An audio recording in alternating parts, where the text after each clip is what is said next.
नवंबर 1984 में New York times ने एक बहुत अच्छी कहानी छापी थी। एक एस्ट्रोनॉट जिन्हें आर्म्स के नाम से जाना जाता था, नेपच्यून ग्रह की ऑर्बिट के बिल्कुल बाहर एक क्यूबिक यानी घनीय ग्रह को खोजने का दावा किया था। इसके 100 सालों से भी कम में एक और खोज की गई, इस बार एक ऐसे आदमी के द्वारा जिसने न सिर्फ उस ग्रह को नाम दिया बल्कि जिसके पास उस ग्रह के नक्शे और उसके विदेशी जीवों के स्केचेस भी थे। इत्तेफाक, पागलपन या फिर क्यूबिक ग्रह संभव हैं? क्या एक क्यूबिक ग्रह पर इंसान रह सकते हैं? हमारी जलवायु कैसे बदल सकती है? गुरुत्वाकर्षण पर इसका क्या प्रभाव पड़ सकता है? क्या हम इसे सह सकते हैं? आप देख रहे हैं क्या हो अगर, और ये है क्या हो अगर पृथ्वी एक क्यूब के आकार की हो तो। सारे ग्रह गोल हैं, पर क्या कभी आपने सोचा है ऐसा क्यों है? चलिए समय में थोड़ा पीछे चलते हैं। लगभग 4.5 बिलियन साल पहले नेब्यूला, जो गैस और धूल से बना एक बड़ा बादल था, टूटकर एक गर्म तारा बन गया और उसने अपने गुरुत्वाकर्षणीय खिंचाव से अगल बगल के सारे पदार्थों को अपनी तरफ खींचकर अपने केंद्र के अगल बगल एक घूमती हुई बड़ी सी डिस्क बना ली। कुछ और टकरावों के बाद नए सूर्य के अगल बगल चक्कर लगाने वाले पदार्थ आखिरकार तेज गुरुत्वाकर्षणीय केंद्र वाले बहुत बड़े पिंड बन गए। ये ग्रह बन गए। किसी भी ग्रह के अंदर गुरुत्वाकर्षण केंद्र की ओर हर तरफ से बराबर खींचा जाता है। इससे वे गोल होते हैं। क्योंकि पृथ्वी जिस पर हम रहते हैं वो गोल है और उसका गुरुत्वाकर्षणीय खिंचाव जहां भी आप जाएं एक जैसा होता है।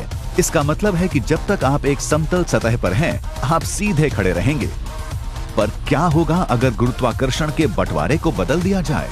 तो क्या आप एक किनारे पर रहना चाहते हैं? तो कोई एक तरफ चुन लें। अब पृथ्वी के 6 भाग हैं, पर इनमें से एक भी अच्छा नहीं है। ऐसा इसलिए कि आप जहां भी जाएंगे आपको लगेगा कि आप एक खड़ी हुई पहाड़ी पर चढ़ रहे हैं। एक क्यूबिक पृथ्वी पर उसके हर भाग के केंद्र पर गुरुत्वाकर्षण सबसे ज्यादा होता है। इसलिए आप केंद्र से जितना दूर होंगे आप उसका खिंचाव उतना ज्यादा महसूस करेंगे। आशा है कि आप सीधे खड़े रहने को ऐसे ही नहीं लेंगे। पृथ्वी के किनारे के परिदृश्य पथरीले और बंजर होंगे, क्योंकि सारा पानी हर भाग के केंद्र में इकट्ठा हो जाएगा और पृथ्वी के किनारों और कोनों पर हमें जीवित रखने के लिए वायुमंडलीय गुण बहुत कम होगा या ना के बराबर होगा। हम इस पर बाद में आएंगे। हमारी नई जलवायु इस बात पर निर्भर होगी कि पृथ्वी कैसे घूमती है। अगर हमारा क्यूबिक ग्रह अपने 2 भागों के आर पार एक एक्सिस पर घूमता है तो पृथ्वी पर जलवायु कुछ ऐसी ही होगी जैसी अभी है, बस थोड़ी ज्यादा तीव्र होगी। ऊपर और नीचे के भाग ध्रुवीय होंगे, जबकि बाकी चारों तरफ में इक्वेटोरियल यानी भूमध्य रेखीय जलवायु होगी। हालांकि अगर पृथ्वी एक क्यूब होती जो कि अपने किनारों के आर पार घूमती तो हर भाग पर सुहानी जलवायु होती और आप बहुत ज्यादा तापमान और बारिश को अलविदा बोल सकते। दुर्भाग्यवश इसका मतलब काल्पनीय भूमध्य रेखीय दुनिया को भी अलविदा बोलना होता।